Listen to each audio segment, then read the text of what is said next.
Welcome back to my YouTube channel. Baiklah, seperti biasa di sini saya akan menjelaskan sebuah materi tentang sejarah. Sebelum saya menjelaskan materi tersebut, terlebih dahulu saya memperkenalkan diri.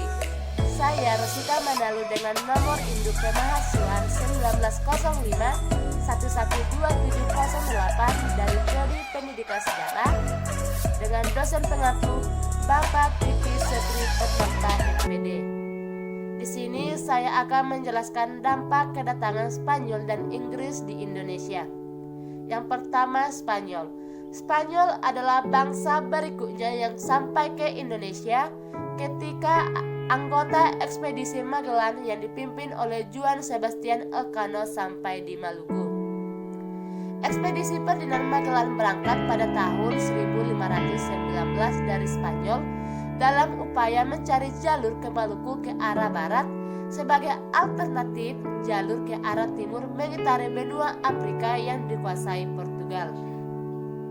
Magellan tewas di Pulau Mactan, Filipina, tapi wakilnya Juan Sebastian Elcano berhasil mencapai Maluku dan akhirnya kembali ke Spanyol. Kemudian Spanyol membangun benteng di Tidore dan bekerja sama dengan Tidore melawan Portugal yang saat itu bekerja sama dengan Ternate. Spanyol berusaha merebut benteng Portugal di Ternate namun gagal. Spanyol dan Portugal berebut kekuasaan selama beberapa tahun, yang dimana Spanyol gagal mengusir Portugal dari Maluku sehingga memilih membangun koloninya di Filipina. Baiklah, di sini saya akan menjelaskan beberapa dampak kedatangan Spanyol di Indonesia.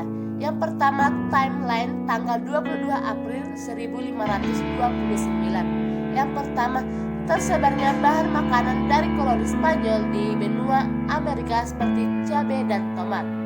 Yang kedua, menyebarnya agama Katolik di Indonesia. Kemudian timeline tahun 1521 yang dimana adanya perjanjian Saragossa antara Prancis dan Spanyol yang berisi yang pertama, Spanyol harus meninggalkan Maluku dan memusatkan kegiatannya di Filipina. Yang kemudian Portugis tetap melakukan perdagangannya di Maluku. Kemudian timeline kedatangan Spanyol pada tahun 1643. Tahun 1643 pecah perang Minaesa Serikat melawan kerajaan Spanyol. Dalam suatu peperangan di Tamposo, pasukan Spanyol dibantu pasukan Raja Loloda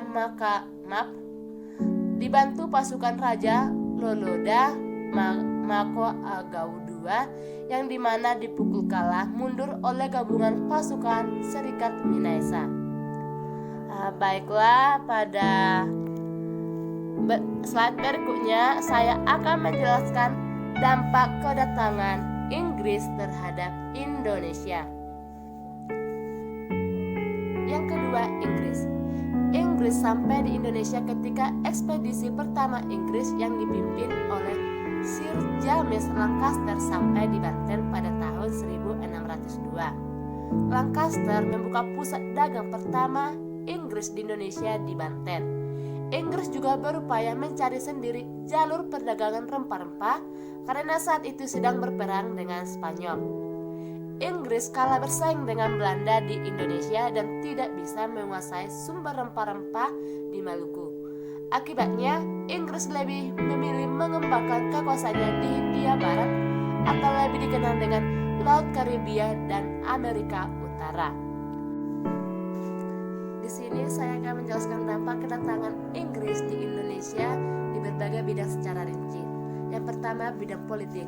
Raffles meletakkan dasar pemerintahan yang modern, kemudian Jawa dijadikan sebagai pusat pemerintahan modern yang dimana wilayahnya dibagi menjadi wilayah perspektif, serta hukum adat juga menjadi hukum modern. Sedangkan di bidang pendidikan ditulisnya buku History of the Japan, yang kedua buku History of the East.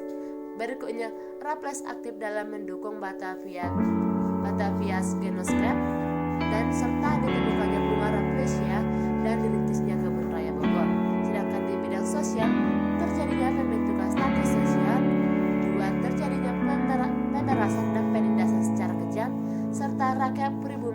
dipaksa patuh terhadap tuan tanah barat dan timur asing.